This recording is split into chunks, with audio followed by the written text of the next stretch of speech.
દરેક વિદ્યાર્થી મિત્રોનું કવિતા યુનિક એકેડમીમાં ફરીવાર હાર્દિક સ્વાગત છે. બરાબર, આજે આપણે ગુજરાતી વ્યાકરણ સબ્જેક્ટ અને ટોપિક આપણે લેવાના છે સમાસ વિશે. બરાબર, લાસ્ટ મેં પાર્ટ 1, પાર્ટ 2, પાર્ટ 3 એવી રીતે સમાસના પ્રકારો વિશે વિડીયો બનાવ્યા છે, જે આપણે અપડેટ પણ કરવામાં આવ્યા છે. તો હવે એમાંનું જ આજે આપણે સમાસનો બીજો પ્રકાર જોઈશું, દ્વિગુ સમાસ વિશે. બરાબર, કેમ કે આવનારી જેટલી પણ લેટેસ્ટ એક્ઝામ છે એમાં ગુજરાતી વ્યાકરણ કમ્પલસરી આપણો સિલેબસમાં છે અને એમાંથી સમાસનું 2 થી 3 માર્ક્સનું પૂછાય છે. તો હવે એ જે સમાસનું પૂછાય છે 2 થી 3 માર્ક્સ, તો આપણે બધી બુકો મોડે ગોખવું ના પડે, લાઈફ ટાઈમ તમને યાદ પણ રહી જાય. એટલા જ માટે આપણે સ્પેશિયલ આજે વિડીયો ફરી એકવાર બીજા સમાસના પ્રકારો વિશે જોઈશું, દ્વિગુ સમાસ વિશે. ક્લિયર? વિડીયોને સ્ટાર્ટિંગથી એન્ડ સુધી જોજો, ઘણી બધી વસ્તુઓ નાની નાની શીખવા મળશે તમને. બરાબર, અને દરેક વિડીયો જોજો જેથી કરીને આવનારી જેટલી પણ લેટેસ્ટ એક્ઝામ છે એમાં ગુજરાતી વ્યાકરણ માટે તમને બીજી બધી બુક મોડે કે ગોખવું ના પડશે અને ફક્ત પ્રિલિમમાં નહીં, મેનમાં પણ તમને કામ લાગશે. તો હવે આજે આપણે જોઈશું દ્વિગુ સમાસ વિશે. સૌથી પહેલાં તો સમાસની વ્યાખ્યા શું કહે છે.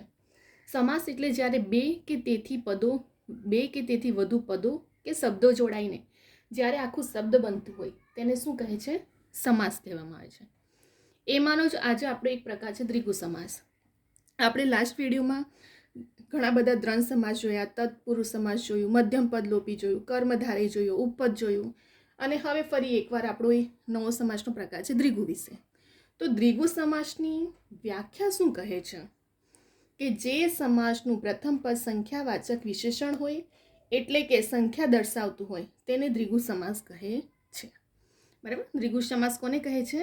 કે જ્યારે સમાસનું પ્રથમ પદ સંખ્યાવાચક વિશેષણ હોય એટલે કે સંખ્યા દર્શાવતું હોય તેને દ્વિગુ સમાસ કહે છે. જો પરીક્ષામાં તમને એક્ઝામમાં પેપર સેટર લેવલ જો હાઈ કરવું હોય તો વ્યાખ્યાની રીતે પણ પૂછી શકે છે કે જે સમાસનું પ્રથમ પદ સંખ્યાવાચક વિશેષણ હોય અથવા તો સંખ્યા દર્શાવતું તેને કયો સમાસ કહેવામાં આવે છે. તો તમને ખબર હોવું જોઈએ, ત્યાં તમને 4 ઓપ્શન આપ્યું હશે તો ત્યાં તમને ખબર હોવું જોઈએ કે એને દ્વિગુ સમાસ કહે છે. તો સૌથી પહેલાં તો આપણે અહીં વ્યાખ્યા ક્લિયર થઈ દ્વિગુ સમાસની. હવે એના ઉદાહરણો કેવી રીતે પૂછાય છે તે જોઈશું. મેં ઉદાહરણો પણ પાછલા વર્ષના જે પૂછાયેલા અને જીસીઆરટીના બેઝના છે એ જ ઉદાહરણો પણ લઈને આવી છું, જેથી કરીને તમને પાછલા વર્ષના ક્વેશ્ચન પેપર સોલ્યુશન માટે તમે જોશો તે પણ તમને વધારે ઇઝી રહેશે અને આઈએમપી રહેશે, કેમ કે ફરી રિપીટ થયા છે ક્વેશ્ચનો. તો ત્રિકોણ, તો 3 કોણનો સમૂહ તેને આપણે શું કહીએ છીએ? ત્રિકોણ કહીએ છીએ. તો અહીં 3 શું દર્શાવે છે? સંખ્યા દર્શાવે છે. પંચાંગ, તો 5 અંગોનો સમૂહ, પંચ એ શું દર્શાવે છે? 5 સંખ્યાવાચક વિશેષણ દર્શાવે છે. સળ દર્શન, તો 6 દર્શનોનો સમૂહ, અહીં પણ 6 શું દર્શાવે છે? સંખ્યા દર્શાવે છે. સપ્તપદી, 7 પગલાં આકાશમાં ચાલવાની વિધિ, એને સપ્તપદી કહે છે. હવે આ 7 શું દર્શાવે છે? સંખ્યાવાચક વિશેષણ દર્શાવે છે. અષ્ટ દિશા, તો 8 દિશાઓનો સમૂહ, જેને આપણે શું કહીએ છીએ? અષ્ટ દિશા કહીએ છીએ. ચતુર્માસ, તો આપણે કઈ રીતે બોલશું? 4 માસોનો સમૂહ, જેને આપણે શું કહીએ છીએ? ચતુર્માસ. તો આગળની સંખ્યા વિગ્રહ કરતી વખતે સંખ્યાવાચક વિશેષણ આવે છે. નવરાત્રિ, તો 9 રાત્રિઓનો સમૂહ, જેને આપણે શું કહીએ છીએ? નવરાત્રિ. એટલે 9 શું દર્શાવે છે? સંખ્યા દર્શાવે છે.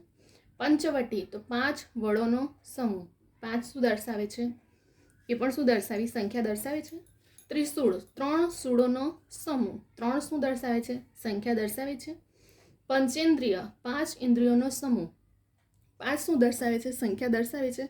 ઇન શોર્ટમાં ફક્ત દ્વિગુ સમાસમાં યાદ શું રાખવાનું છે કે જ્યારે સંખ્યાવાચક વિશેષણ દર્શાવતું હોય જે શબ્દ, એ દ્વિગુ સમાસ આંખ બંધ કરીને તમારે ઓપ્શન ટીક કરીને આવવાનું.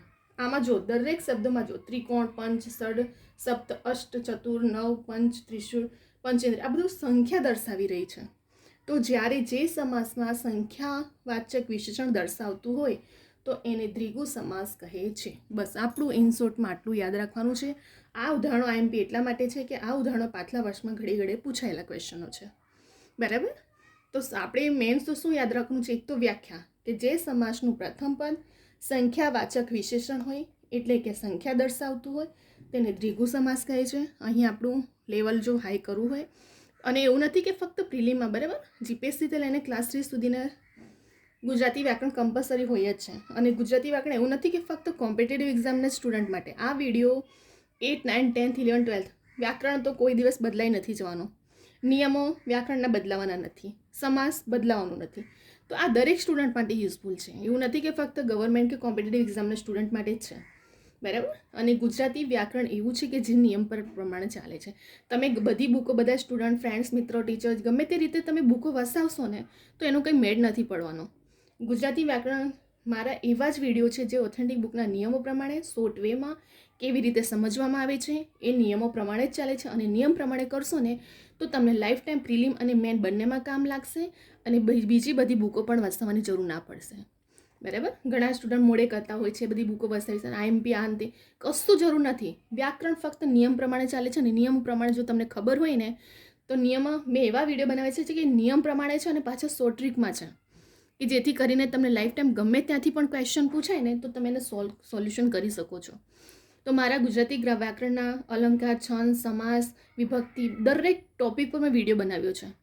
અને દરેક એક્ઝામમાં ગુજરાતી વ્યાકરણ 15 થી 20 માર્ક્સનું પૂછાય છે. એક માર્ક્સ. કેટલા સ્ટુડન્ટ્સ હોય છે, 1 માર્ક્સ તો છે ફર્સ્ટ, એટલું વિચારીને પણ સ્કીપ કરતા હોય છે. પણ આજે આ એક માર્ક્સ હોય છે ને તે એક્ઝામને મેરિટમાં આવવા માટે બહુ ઇમ્પોર્ટન્ટ હોય છે, યાદ રાખજો, બરાબર. આપણા માટે દરેક સબ્જેક્ટ, દરેક ટોપિક ઇમ્પોર્ટન્ટ છે એક્ઝામને ક્રેક કરવા માટે, મેરિટમાં આવવા માટે.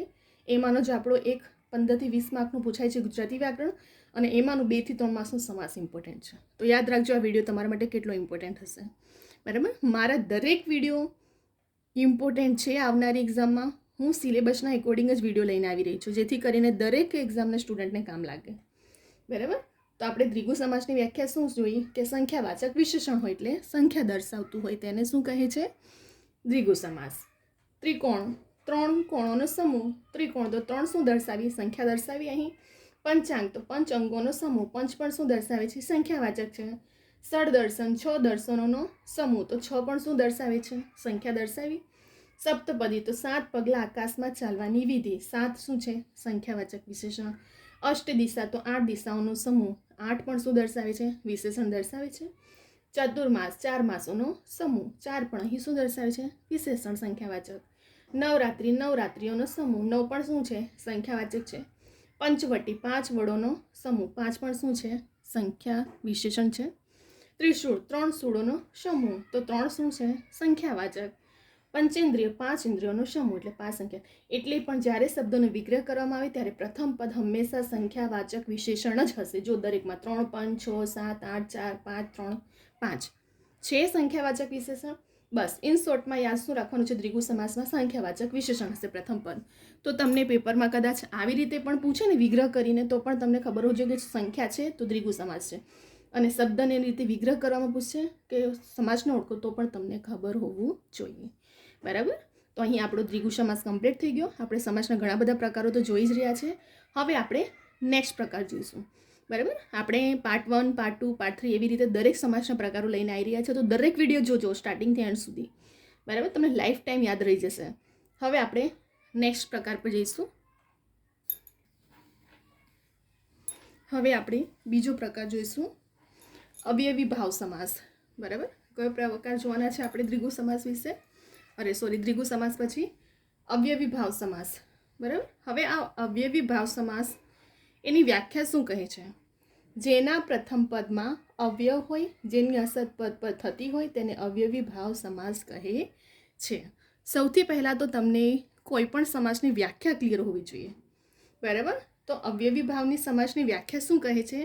કે જેના પ્રથમ પદમાં અવયવ હોય, જેની અસર પદ પર થતી હોય તેને અવયવી ભાવ સમાસ કહે છે. હવે શોર્ટ ટ્રીક ફક્ત યાદ રાખવાની. અવયવી ભાવ સમાસના પ્રત્યયો કયા છે? યથા, પ્રતિ, આ, ઉપર, સ, અધો, સ જેવા, બરાબર. તમારે આ સમાસમાં યાદ રાખવા જેવી વસ્તુ શું છે? વર્ડ યથા, પ્રતિ, આ, ઉપર, સ, અધો, સ જેવા. કેમ કે આ પ્રત્યય પરથી જ તમને અવયવી ભાવ સમાસને તમે શું કરશો? ઓળખી શકો છો. હવે ઉદાહરણો જોઈશું એટલે વધારે તમને સમજ પડશે. પ્રતિદિન, પ્રતિ જુઓ આવ્યું આગળનો વર્ડ. યથાવિધિ, યથા આગળ આવ્યું શબ્દની આગળ. પ્રતિનગર, પ્રતિ આવ્યું. યથા બુદ્ધિ, યથા આવ્યું. તો આ દરેક ઉદાહરણની સ્ટાર્ટિંગમાં જુઓ પ્રથમ પદ અવયવ શું કયા છે? પ્રત્યયો યથા, પ્રતિ, આ, ઉપર, સ. પ્રતિ, યથા, પ્રતિ, યથા છે. તો અવયવી ભાવ સમાસને ઓળખવાની શોર્ટ ટ્રીક પ્રત્યે યાદ રાખજો. યથા, પ્રતિ, આ, ઉપર, સહદોષો દરેક ઉદાહરણની સ્ટાર્ટિંગમાં જુઓ પ્રતિ, યથા અને આ જ વર્ડો યુઝ થયા છે. બરાબર.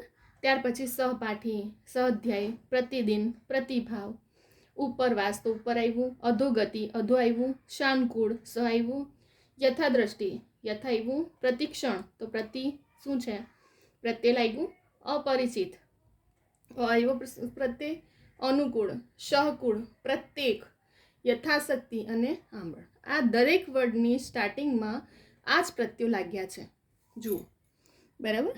તો તમને આરે અવયવી ભાવ સમાસમાં યાદ રાખવા જેવું મેઇન પોઈન્ટ અહીં હાઇલાઇટ થાય છે. યથા, પ્રતિ, આ, ઉપશ, અધો શબ્દની સ્ટાર્ટિંગમાં પ્રથમ પદ આ પ્રત્યો લાગ્યા હશે. યથા, પ્રતિ, આ, ઉપશ દરેક શબ્દો જુઓ. ઉદાહરણો આ પણ લાસ્ટ યરના પૂછાયેલા છે. બરાબર. તમને મેં પહેલાં જ કીધું કે હું એવા ઉદાહરણો પણ એવા જ લઈને આવીશ કે જે પાછલા વર્ષના પૂછાયેલા હશે, એટલે તમારે ડબલ મહેનત ના કરવી પડે. બરાબર. તો અહીં પણ પ્રત્યય કયા છે? યથા, પ્રતિ, આ, ઉપશ, અધો બધા શબ્દોનો યુઝ થયો છે. હવે તમારે એક્ઝામમાં યાદ રાખવા જેવું શું છે? એક તો તમને જો વ્યાખ્યા પૂછાય કે જેના પ્રથમ પદમાં અવયવ હોય એની અસર પદ પર થતી હોય તેને કયો સમાસ કહે છે? તો તેને અવયવી ભાવ સમાસ કહે છે. ત્યાર પછી એના પ્રત્યો તો યથા, પ્રતિ, આ, ઉપર, સ, અધો, સ આ બધા શું છે? એના પ્રત્યો છે. ત્યાર પછી એના ઉદાહરણો તો પ્રતિદિન, યથાવિધિ, પ્રતિનગર, યથા બુદ્ધિ બધા શબ્દની આગળ યથા યથા યથા વર્ડ યુઝ થયા છે. સહપાઠી, સ્વાધ્યાય, પ્રતિદિન, પ્રતિભાવ શું છે? અવયવી ભાવ સમાસ છે. ઉપરવાસ, અધોગતિ, સાનુકૂળ, યથાદ્રષ્ટિ, પ્રતિક્ષણ, યથા, પ્રતિ, અપરિચિત, અનુકૂળ, સહકૂળ, પ્રત્યેક, યથાશક્તિ, આમરણ દરેક શબ્દની આગળ યથા, પ્રતિ, આ, ઉપર, સહદોષો જેવા જ પ્રત્યય લાગ્યા છે. બરાબર. તો અહીં આપણો અવયવી ભાવ સમાસ પણ ક્લિયર થઈ ગયો. એની વ્યાખ્યા યાદ રાખવાનું છે ને ઉદાહરણો તમને પૂછાય તો તમને આવડવું જોઈએ કે જો આ પ્રત્યય લાગ્યા હશે તો એ અવયવી ભાવ સમાસ હશે. તો અહીં આપણા સમાસના દરેક પ્રકાર અહીં આ વિડીયોમાં કમ્પ્લીટ થાય છે આજે.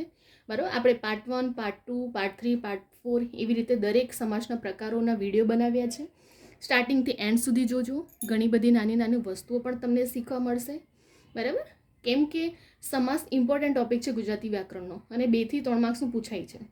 તો તમને એની વ્યાખ્યા, એની સમાસ તો મિનિંગ શું થાય? સૌથી પહેલાં તો 2 કે તેથી વધુ શબ્દો જોડાઈને જે પદ બને તેને સમાસ કહે છે. એના આપણા પ્રકારોના દરેક વિડીયો જોયા. દ્વિગુ, તત્પુરુષ, કર્મધારય, મધ્યમ પદ, લોપી સમાસ, દ્વિગુ સમાસ, અવયવી ભાવ સમાસ, દ્વંદ્વ સમાસ આ બધા શું છે? અવયવી ભાવ સમાસના પ્રકારો છે. તો મેં દરેક પ્રકારો પર પણ વિડીયો બનાવ્યા છે. તો સ્ટાર્ટિંગથી એન્ડ સુધી જોજો. મારા ગુજરાતી વ્યાકરણના દરેક વિડીયો જોજો. ઓથેન્ટિક બુકના નિયમ પ્રમાણે શોર્ટ ટ્રીકમાં કેવી રીતે તમારે પ્રિપરેશન કરવાની હોય છે સ્માર્ટલી, જેથી કરીને તમને લાઈફ ટાઈમ યાદ રહી શકે પ્રિલિમ મેન બંનેમાં. બરાબર. તો અહીં આજે આપણો સમાસના દરેક પ્રકાર કમ્પ્લીટ થઈ ગયા છે. તમે આનો સ્ક્રીનશોટ લઈ શકો છો. અધરવાઇઝ વિડીયોને 2 થી 3 વખત તો જોવાનું જ. 2 થી 3 વખત જોશો ને તો તમને યાદ જ રહી જશે. કેટલાક સ્ટુડન્ટ હોય છે જે રિવિઝન માટે નોટબુક બનાવતા હોય છે. બરાબર. તો તમે લખીને પણ રાખી શકો છો જેથી કરીને તમને લાઈફ ટાઈમ પણ હેલ્પફુલ થાય, યુઝફુલ થાય. બરાબર. તો અહીં તમે તમે સ્ક્રીનશોટ લઈ શકો છો. વિડીયો ડાઉનલોડ કરીને જોજો 2 થી 3 વખત. યાદ પણ રહી જશે જો તમને. બરાબર. આ વિડીયો તમને ગમે તો લાઇક, શેર, સબસ્ક્રાઈબ, કમેન્ટ કરવાનું ભૂલતા નહીં. ખાસ કરીને સબસ્ક્રાઈબ કરવાનું ભૂલતા નહીં અને નોટિફિકેશન માટે બેલ આઇકોન ઓન રાખજો. કેમ કે ડેલી રેકોર્ડેડ લેક્ચર અપડેટ કરવામાં આવે છે જેની ઇન્ફોર્મેશન નોટિફિકેશન તમને મળતી રહે અને ડેલી લેટેસ્ટ એક્ઝામની ઇન્ફોર્મેશનો પણ આ ચેનલ પર અપડેટ કરવામાં આવે છે. બધી ગવર્મેન્ટ જોબની ઇન્ફોર્મેશન અપડેટ કરવામાં આવે છે. તો તમને દરેક જોબની ઇન્ફોર્મેશનો પણ ડેલી મળતી રહે એટલા માટે સબસ્ક્રાઈબ કરવાનું ભૂલતા નહીં ખાસ કરીને અને નોટિફિકેશન માટે બેલ આઇકોન ઓન રાખજો. ડેલી રેકોર્ડેડ લેક્ચર પણ અપડેટ કરવામાં આવે છે. ગુજરાતી વ્યાકરણના દરેક ટોપિક પર મેં વિડીયો બનાવ્યા છે. દરેક ટોપિક પર 15 થી 20 માર્કનું પૂછાય છે ગુજરાતી વ્યાકરણ. બરાબર. તો આ ગુજરાતી વ્યાકરણના દરેક ટોપિક પર પણ મારા અલંકાર, છંદ, સમાસ, વિભક્તિ, રૂઢિપ્રયોગ, શબ્દસમૂહ દરેક ટોપિક પર વિડીયો બનાવ્યો છે. અને સ્ટાર્ટિંગથી એન્ડ સુધી જોજો. ઘણી બધી વસ્તુઓ તમને શીખવા પણ મળશે. ત્યાર પછી મેથ, રીઝનિંગ, બંધારણ દરેક ટોપિક વાઇઝ અને આવનારી જેટલી લેટેસ્ટ એક્ઝામ છે ને એના સિલેબસ પર જ મેં વિડીયો બનાવ્યા છે જેથી કરીને તમારે દરેક એક્ઝામમાં હેલ્પફુલ થશે. બરાબર. દરેક સ્ટુડન્ટ માટે પણ આ યુઝફુલ છે. તો સ્ટાર્ટિંગથી એન્ડ સુધી મારા દરેક વિડીયો જોજો. મારા દરેક વિડીયો 2 થી 3 માર્ક્સ કવર કરવા માટે ઇનફ છે અને એક્ઝામ ક્રેક કરવા માટે 1 થી 2 માર્ક્સ પણ બહુ ઇમ્પોર્ટન્ટ હોય છે. જે બ્રિલિયન્ટ સ્ટુડન્ટો રહી ગયા છે એમને ખબર હશે, જે ન્યૂ સ્ટુડન્ટ છે એમને પણ હવે ખબર પડી જશે. બરાબર, મેરિટ હાઈ રહેવાનું જ છે, કોમ્પિટિશન ટફ છે, તો 1 માર્ક્સ માટે પણ પ્રિપરેશન કરવું જ પડશે. જેને જ આપણે કહીએ છીએ સ્માર્ટલી પ્રિપરેશન. 24 કલાક રીડિંગ કરવાથી મતલબ નથી. જેટલું કરો કમ્પ્લીટલી કરો. બધી બુકો વસાવીને લર્ન કરું, મોડે કરું કે ગોખું મોડ, કંઈ મિનિંગ જ નથી. ગુજરાતી વ્યાકરણ ફક્ત નિયમ પર પ્રમાણે ચાલે છે. નિયમને સમજો, બસ નિયમનું સમજો તો તમને લાઈફ ટાઈમ તમને યાદ રહી જશે વ્યાકરણ. બરાબર, અને મારા દરેક ગુજરાતી વ્યાકરણના વિડીયો નિયમ પ્રમાણે છે, ઓથેન્ટિક બુકના. બરાબર, એનું બહારનું કશું આવવાનું નથી. અને તમને જે તમે દરેકના શોર્ટ ટ્રીક, દરેક નિયમ પ્રમાણે બધું સમજાવ્યું છે. બસ એટલું યાદ રાખશો તો તમને લાઈફ ટાઈમ ગમે ત્યાંથી પણ પેપરમાં પૂછાશે ને તમને આવડશે ને આવડશે જ. બરાબર, તો અહીં આપણું સમાજના આજે દરેક પ્રકાર કમ્પ્લીટ થઈ ગયા છે. હવે આપણે બીજા બધા ટોપિકો પર પણ લઈને આવશું વિડીયો. બરાબર, અને કવિતા યુનિક એકેડમી મારી ઇન્સ્ટાગ્રામની આઈડી છે. જેના પર કોઈ પણ ક્વેરી ક્વેશ્ચન હોય તો મને તમે પૂછી શકો છો. બરાબર, અને ટેલિગ્રામની ચેનલ પણ છે જ આપણી કવિતા યુનિક એકેડમીની, એમાં પણ જોડાઈ શકો છો. રેકોર્ડેડ લેક્ચર ને બધું મૂકવામાં આવે છે. બરાબર, તો ખાસ કરીને સબસ્ક્રાઈબ કરવાનું ભૂલતા નહીં. લાઇક કરો, કમેન્ટ કરો, બીજા બધા સ્ટુડન્ટને પણ શેર કરો. કેમ કે કેટલાક સ્ટુડન્ટ હોય છે, હું દરેક વિડીયોમાં બોલું જ છું કે કોચિંગ એફર્ટ નથી કરી શકતા, જાતે પ્રિપરેશન કરતા હોય છે, તો એમના સુધી, દરેક સ્ટુડન્ટ સુધી આ વિડીયો પહોંચે. બરાબર, તો તમારા ફ્રેન્ડ સર્કલમાં પણ આ શેર કરો આ વિડીયો, જેથી કરીને એમને પણ ગવર્મેન્ટ જોબ એક્ઝામ ક્રેક કરવામાં હેલ્પફુલ થશે. બરાબર, તો હવે આપણે નેક્સ્ટ વિડીયોમાં બીજા બધા ટોપિકો સાથે પણ આવશું. અને મારા દરેક વિડીયો આવનારી જેટલી પણ લેટેસ્ટ એક્ઝામ છે એમાં ઇમ્પોર્ટન્ટ છે, એટલે દરેક વિડીયો જોજો સ્ટાર્ટિંગથી એન્ડ સુધી. પેપર સેટર કેવી રીતે કન્ફ્યુઝ કરે છે, કેટલી નાની નાની ભૂલોના લીધે મેરિટમાં આવતા આપણે રહી જતા હોય છે, એ દરેક વસ્તુને હું હાઇલાઇટ કરું છું. ભલે મેથ, રિઝનિંગ હોય, ક્વોન્ટિટી એપ્ટિટ્યૂડના હોય, વ્યાકરણના હોય, ગુજરાતી ગ્રામર હોય કે ઇંગ્લિશ ગ્રામર હોય. બરાબર, મારા દરેક વિડીયો એટલા ઇમ્પોર્ટન્ટ છે એક્ઝામ ક્રેક કરવામાં કે એક નાની ભૂલ તમારું આખું લાઈફ બદલી શકે છે. બરાબર, કેમ કે આ નાની નાની ભૂલોના લીધે જ બ્રિલિયન્ટ સ્ટુડન્ટો મેરિટમાં આવતી રહી જતા હોય છે. તો દરેક વિડીયોને સ્ટાર્ટિંગથી એન્ડ સુધી જોજો. ગુજરાતી વ્યાકરણના પણ દરેક ટોપિક પર મેં વિડીયો બનાવ્યા છે, એ પણ જોજો. હવે આપણે નેક્સ્ટ વિડીયોમાં બીજા બધા ટોપિકો સાથે પણ લઈને આવશું. અહીં હવે આપણે વિડીયોને સ્ટોપ કરી રહ્યા છીએ.